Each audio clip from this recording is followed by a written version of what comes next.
Sana pero sa mga rider. Ayun, may mga rider din.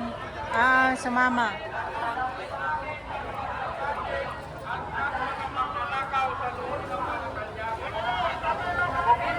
Kayang kampanan ang inyong trabaho bilang maanglamig, mga pulis at sundalo, kami po ang gagawa sa inyo.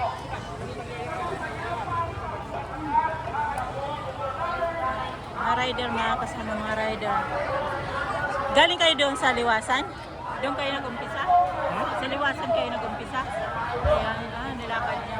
Ayun, saan galing pa? Galing ako ng dito na lang ako dumiretso.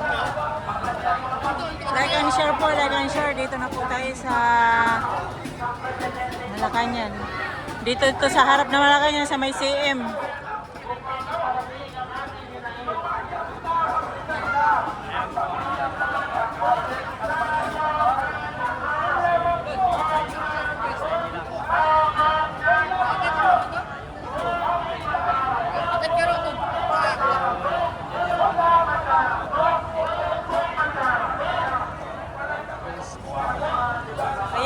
Hanggang doon, kalayo-layo, mula doon sa Ligarda. Mula doon sa Ligarda, sarado doon. Nilakad ko dito pagkalayo-layo. Hanggang dito sa may sa harap ng Kentucky Fried Chicken. Dito sa may CM Recto ito. Kabaan ng ng University of the East. Ayan. Ayan. Like and share po, like and share po. Ayan. Like and share po, dito tayo ngayon sa Minjula.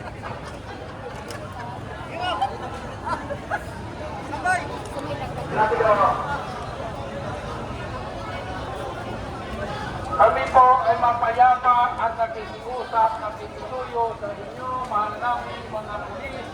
Kung hindi niyo po kayang kampanan ng inyong tungkulin para alisuin ang mga asik, Kaya, ha? Gusto ko sana eh. Gusto ko sana.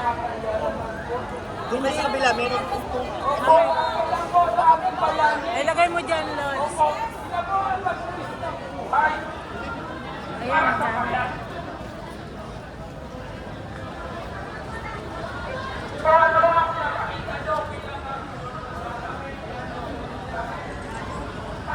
Grabe hanggang dito pala. Talagang sarado. Ako na. Ayan. Sama. Ang bigat ko po. Okay. Ay, thank you po. Thank you. Ayan, dito tayo ngayon sa... Sige po. Thank you ha. Thank you.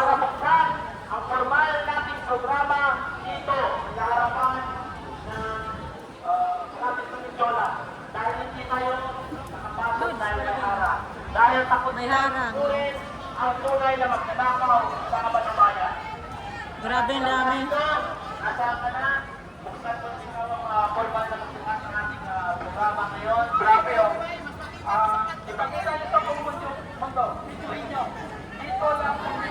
Ngayon po kasi hindi na basta-basta makakapasok sa may Malacanang ay papuntang Mindioba. Malacanang. Oo, saradong sarado. Sa may recta pa lang sa may KFC. Ayan may ano pa. harang na. Hindi ka na basta-basta May container van pa. Grabe. Magandang hapon mga kabayan! Nandito na ba mga maisot? Solidarity pa rin kami sa Francis. Ito ang share po.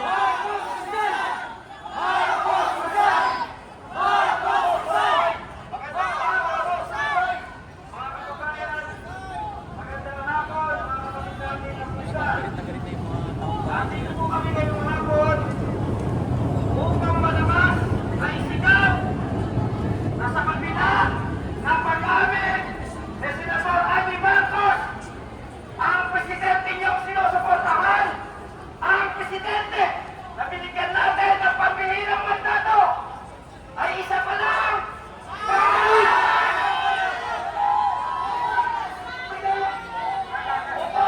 sa kanyang pagkakagulo ay pinagpapalagay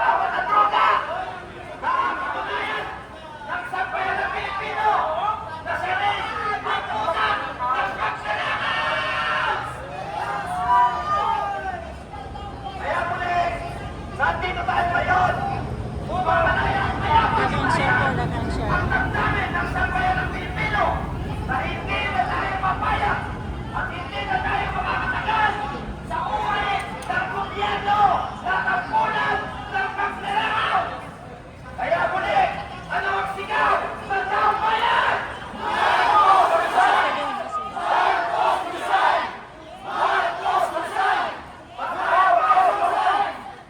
Papayag ba kayo na magpatuloy na tayo ay pinamumunuan ng isang presidente ating pinagkatiwalaan?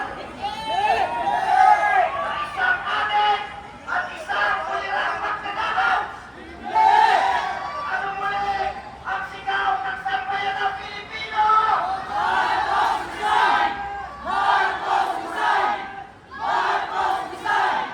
Mga kapulisan, amin lamang pong ginagawa ang naayon sa aming karapatan sa ilalim ng ating konstitusyon na tayo ay malayang magpahayag at nagpapasalamat po kami na nasa kabila po ng mga barikadang iyan ay nandiyan kayo upang magpanatili ng ayusan at katahimikan sa pagdiriwang ngayon ng kaarawan ng ating totoo at tunay na bayani. Lumabanggang Andres Bonifacio.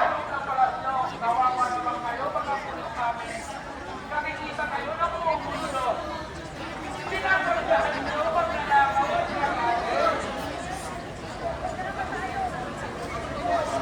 Sa mga kapatid natin kapulisan, umasa po kayo na nandito kami bilang Pilipino at kapwa ninyong Pilipino na sinasabi mo niyo sa internasyonal na konstitusyon na inyong ipaglalaban at inyong poprotektahan. Kaya hindi katulad ng ibang mga grupo, umasa po kayo na bilang mga totoong Pilipino na kumakalam at nagmamahal sa ating konstitusyon, kami kayo na nandito upang manawagan.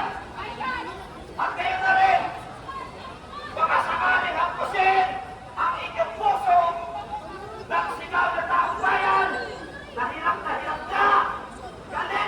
na dito sa ating pagnanakaw sa presidente. Naniniwala kami na ginagawa ng ginagawa ang inyong Like and share po, like and share. Like and share po. kayo din kami bilang mamamayang Pilipino ay ginagawa ng po namin. Like and share, pa-like po, pa-like pa. So yung mag-like po, At ayan. ganun na din ang pagpuprotekta sa karapatan ng mga Pilipino dahil ang aming buwis na ating pinagpapakura pare-pareho ay ninanakaw ng mga demonyo nandiyan sa Malacanang. Kaya pakinggan ninyo, galit na galit ang sigaw ng sabayan ng Pilipino sa presidente ito. Ano ang sigaw ng taong bayan?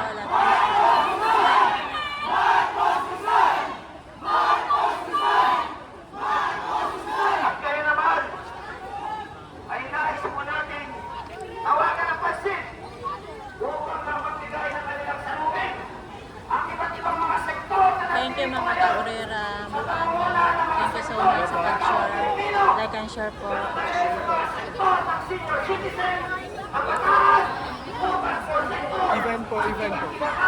baka kasama natin na mayabang kasalanan sinasalik natin ang nagkakaisang damdamin ng galit ng taong bayan dahil hindi na tayo babayan na tayo ay pamunuan pa ng ating at pagkilakaw ng presidente. Nandito rin po ang mga kapatid nating Muslim na iisa sumusuporta sa mapayapang pagtitipong ito. Kaya pinipalaman ng mga kapatid ng Islam, nagpapasalamat kami na ibinigay po ninyong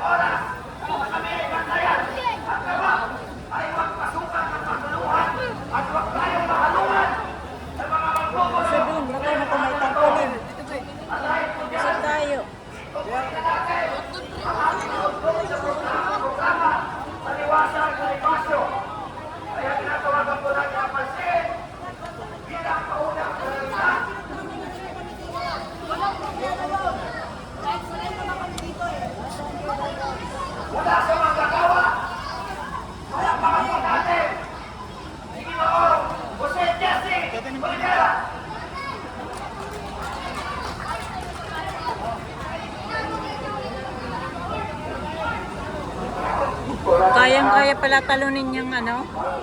Kaya pala talunin eh. Yung barbed wire. Maraming salamat doon sa manggagawa na medyo nalilito pa kung ano yung samahan nila. At dito naman sa ating mga kapulisan, marami rin salamat sa inyong lahat sa pagpatupad at ayusan sa rally ngayong araw nito. Like and share po. Pasuyo mag-share, mag-like po. Like and share. Ayan, isang katutak ng kapulisan, no? May SWAT, may baril. May baril, may ano, may vlogger din doon na pulis.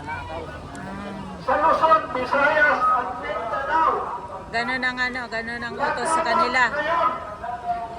hindi lang sa pagnanakaw kung hindi pulisan pa.